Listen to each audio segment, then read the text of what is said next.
ጊዜው እንደ ኢትዮጵያ አቆጣጠር 2011 ዓመተ ምህረት ነበር። ወደ ኤርትራ ስጓዝ ለመጎብኘት ከጓጓሁላቸው ገዳማትና ቅዱሳት መካናት በተጨማሪ በበጋ ወቅት የሚያካፋው ዝናብ ከሁለት አጋምሶ የሚዘንብባትን የዋርካ ዛፍ ማየት ነበር።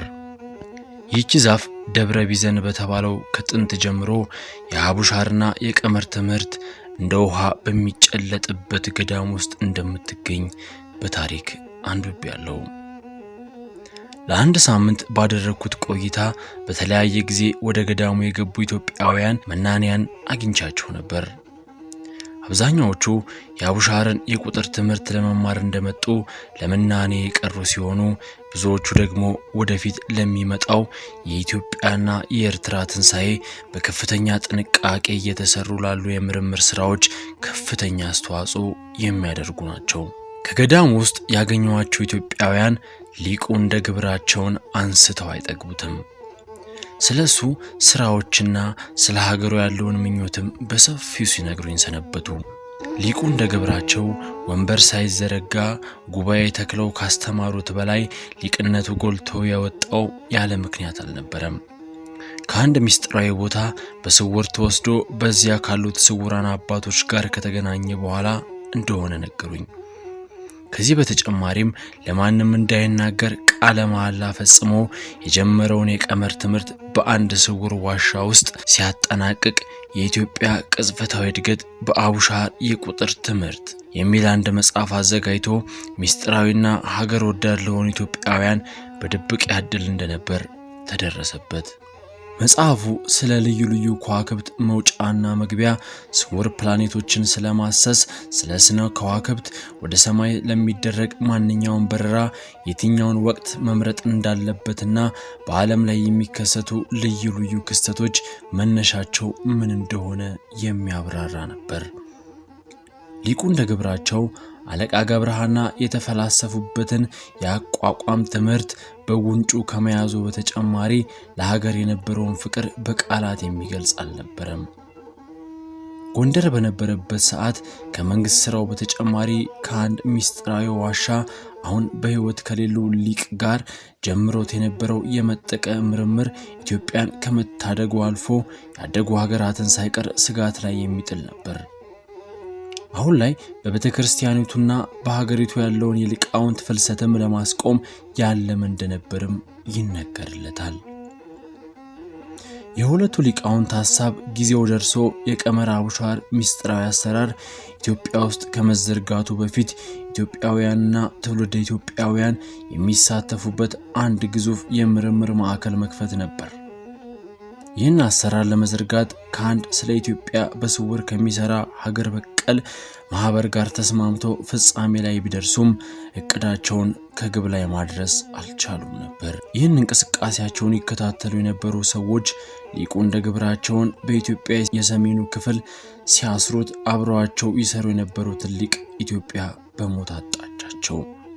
በወቅቱ ሁለቱ ሊቃውንት ላዘጋጁት ስልጠና ከሀገሪቱ የተለያዩ ክፍሎች የተጠሩ ኢትዮጵያውያንም ለህይወታቸው ስለሰጉ ወደ ምናኔው ዓለም ቢሄዱም ኢትዮጵያ በቀመር አቡሻር ለሁሉም ዓለም ጎልታ የምትታይበት ጊዜ ቅርብ እንዲሆን በመስራት ላይ ናቸው።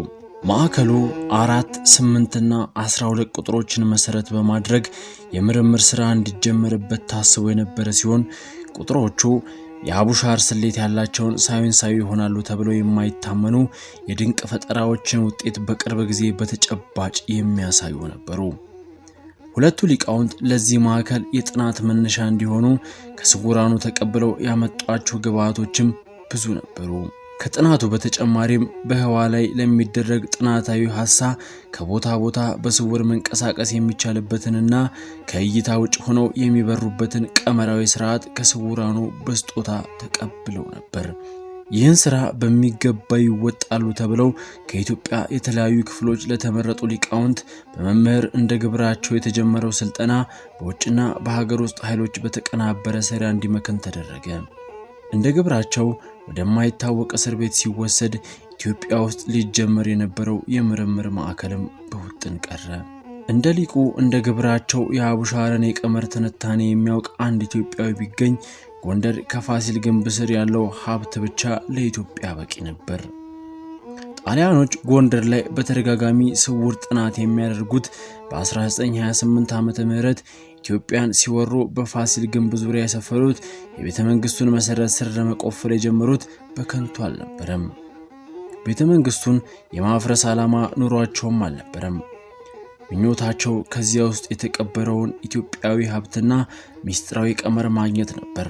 አልሳካላቸው ያለው መላ ዘመናቸውን ስለ ኢትዮጵያ ከሚደክሙ ስውራን በደረሳቸው ማስጠንቀቂያ እንደሆነ ይታመናል። እኔም በደብረ ቢዘን ገዳም ለአንድ ሳምንት ባደረኩት ቆይታ ከዚያ የሰማሁትን የቀመር ሚስጥር ለማወቅ ቆርጬ ተነሳው። የቀመሩን ሚስጥርም ለመረዳት ስራዬን አዶ ብዬ ጀመርኩ።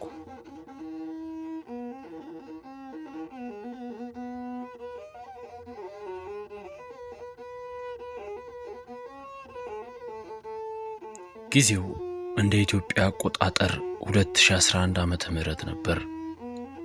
ወደ ኤርትራ ስጓዝ ለመጎብኘት ከጓጓሁላቸው ገዳማትና ቅዱሳት መካናት በተጨማሪ በበጋ ወቅት የሚያካፋው ዝናብ ከሁለት አጋምሶ የሚዘንብባትን የዋርካ ዛፍ ማየት ነበር። ይህች ዛፍ ደብረ ቢዘን በተባለው ከጥንት ጀምሮ የአቡሻርና የቀመር ትምህርት እንደ ውሃ በሚጨለጥበት ገዳም ውስጥ እንደምትገኝ በታሪክ አንብቤያለሁ። ለአንድ ሳምንት ባደረኩት ቆይታ በተለያየ ጊዜ ወደ ገዳሙ የገቡ ኢትዮጵያውያን መናንያን አግኝቻቸው ነበር። አብዛኛዎቹ የአቡሻርን የቁጥር ትምህርት ለመማር እንደመጡ ለመናኔ የቀሩ ሲሆኑ ብዙዎቹ ደግሞ ወደፊት ለሚመጣው የኢትዮጵያና የኤርትራ ትንሣኤ በከፍተኛ ጥንቃቄ እየተሰሩ ላሉ የምርምር ስራዎች ከፍተኛ አስተዋጽኦ የሚያደርጉ ናቸው። ከገዳሙ ውስጥ ያገኘዋቸው ኢትዮጵያውያን ሊቁ እንደ ግብራቸውን አንስተው አይጠግቡትም። ስለሱ ስራዎችና ስለ ሀገሩ ያለውን ምኞትም በሰፊው ሲነግሩኝ ሰነበቱ። ሊቁ እንደ ግብራቸው ወንበር ሳይዘረጋ ጉባኤ ተክለው ካስተማሩት በላይ ሊቅነቱ ጎልቶ ያወጣው ያለ ምክንያት አልነበረም። ከአንድ ሚስጥራዊ ቦታ በስውር ተወስዶ በዚያ ካሉት ስውራን አባቶች ጋር ከተገናኘ በኋላ እንደሆነ ነገሩኝ። ከዚህ በተጨማሪም ለማንም እንዳይናገር ቃለ መሐላ ፈጽሞ የጀመረውን የቀመር ትምህርት በአንድ ስውር ዋሻ ውስጥ ሲያጠናቅቅ የኢትዮጵያ ቅጽበታዊ እድገት በአቡሻር የቁጥር ትምህርት የሚል አንድ መጽሐፍ አዘጋጅቶ ሚስጥራዊና ሀገር ወዳድ ለሆኑ ኢትዮጵያውያን በድብቅ ያድል እንደነበር ተደረሰበት። መጽሐፉ ስለ ልዩ ልዩ ከዋክብት መውጫና መግቢያ፣ ስውር ፕላኔቶችን ስለማሰስ፣ ስለ ስነ ከዋክብት፣ ወደ ሰማይ ለሚደረግ ማንኛውም በረራ የትኛውን ወቅት መምረጥ እንዳለበትና በዓለም ላይ የሚከሰቱ ልዩ ልዩ ክስተቶች መነሻቸው ምን እንደሆነ የሚያብራራ ነበር።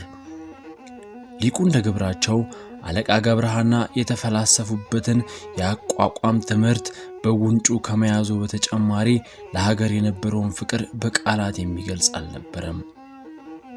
ጎንደር በነበረበት ሰዓት ከመንግስት ስራው በተጨማሪ ከአንድ ሚስጥራዊ ዋሻ አሁን በህይወት ከሌሉ ሊቅ ጋር ጀምሮት የነበረው የመጠቀ ምርምር ኢትዮጵያን ከመታደጉ አልፎ ያደጉ ሀገራትን ሳይቀር ስጋት ላይ የሚጥል ነበር። አሁን ላይ በቤተክርስቲያኒቱና በሀገሪቱ ያለውን የሊቃውንት ፍልሰትም ለማስቆም ያለመ እንደነበርም ይነገርለታል። የሁለቱ ሊቃውንት ሐሳብ ጊዜው ደርሶ የቀመር አቡሻር ሚስጥራዊ አሰራር ኢትዮጵያ ውስጥ ከመዘርጋቱ በፊት ኢትዮጵያውያንና ትውልደ ኢትዮጵያውያን የሚሳተፉበት አንድ ግዙፍ የምርምር ማዕከል መክፈት ነበር። ይህን አሰራር ለመዘርጋት ከአንድ ስለ ኢትዮጵያ በስውር ከሚሰራ ሀገር በቀል ማህበር ጋር ተስማምተው ፍጻሜ ላይ ቢደርሱም እቅዳቸውን ከግብ ላይ ማድረስ አልቻሉም ነበር። ይህን እንቅስቃሴያቸውን ይከታተሉ የነበሩ ሰዎች ሊቁ እንደ ግብራቸውን በኢትዮጵያ የሰሜኑ ክፍል ሲያስሩት አብረዋቸው ይሰሩ የነበሩትን ሊቅ ኢትዮጵያ በሞት አጣቻቸው። በወቅቱ ሁለቱ ሊቃውንት ላዘጋጁት ስልጠና ከሀገሪቱ የተለያዩ ክፍሎች የተጠሩ ኢትዮጵያውያንም ለህይወታቸው ስለሰጉ ወደ ምናኔው ዓለም ቢሄዱም ኢትዮጵያ በቀመር አቡሻር ለሁሉም ዓለም ጎልታ የምትታይበት ጊዜ ቅርብ እንዲሆን በመስራት ላይ ናቸው። ማዕከሉ 4፣ 8 እና 12 ቁጥሮችን መሰረት በማድረግ የምርምር ስራ እንዲጀመርበት ታስቦ የነበረ ሲሆን ቁጥሮቹ የአቡሻር ስሌት ያላቸውን ሳይንሳዊ ይሆናሉ ተብለው የማይታመኑ የድንቅ ፈጠራዎችን ውጤት በቅርብ ጊዜ በተጨባጭ የሚያሳዩ ነበሩ። ሁለቱ ሊቃውንት ለዚህ ማዕከል የጥናት መነሻ እንዲሆኑ ከስውራኑ ተቀብለው ያመጧቸው ግብዓቶችም ብዙ ነበሩ። ከጥናቱ በተጨማሪም በህዋ ላይ ለሚደረግ ጥናታዊ ሐሳብ ከቦታ ቦታ በስውር መንቀሳቀስ የሚቻልበትንና ከእይታ ውጭ ሆነው የሚበሩበትን ቀመራዊ ስርዓት ከስውራኑ በስጦታ ተቀብለው ነበር። ይህን ስራ በሚገባ ይወጣሉ ተብለው ከኢትዮጵያ የተለያዩ ክፍሎች ለተመረጡ ሊቃውንት በመምህር እንደ ግብራቸው የተጀመረው ስልጠና በውጭና በሀገር ውስጥ ኃይሎች በተቀናበረ ስራ እንዲመከን ተደረገ። እንደ ግብራቸው ወደማይታወቅ እስር ቤት ሲወሰድ ኢትዮጵያ ውስጥ ሊጀመር የነበረው የምርምር ማዕከልም በውጥን ቀረ። እንደ ሊቁ እንደ ግብራቸው የአቡሻርን የቀመር ትንታኔ የሚያውቅ አንድ ኢትዮጵያዊ ቢገኝ ጎንደር ከፋሲል ግንብ ስር ያለው ሀብት ብቻ ለኢትዮጵያ በቂ ነበር። ጣሊያኖች ጎንደር ላይ በተደጋጋሚ ስውር ጥናት የሚያደርጉት በ1928 ዓመተ ምህረት ኢትዮጵያን ሲወሩ በፋሲል ግንብ ዙሪያ የሰፈሩት የቤተ መንግስቱን መሰረት ስር ለመቆፈር የጀመሩት በከንቱ አልነበረም። ቤተ መንግስቱን የማፍረስ ዓላማ ኑሯቸውም አልነበረም። ምኞታቸው ከዚያ ውስጥ የተቀበረውን ኢትዮጵያዊ ሀብትና ሚስጥራዊ ቀመር ማግኘት ነበር። አልሳካላቸው ያለው መላ ዘመናቸውን ስለ ኢትዮጵያ ከሚደክሙ ስውራን በደረሳቸው ማስጠንቀቂያ እንደሆነ ይታመናል። እኔም በደብረ ቢዘን ገዳም ለአንድ ሳምንት ባደረኩት ቆይታ ከዚያ የሰማሁትን የቀመር ሚስጥር ለማወቅ ቆርጬ ተነሳው። የቀመሩን ሚስጥርም ለመረዳት ስራዬን አሃዱ ብዬ ጀመርኩ።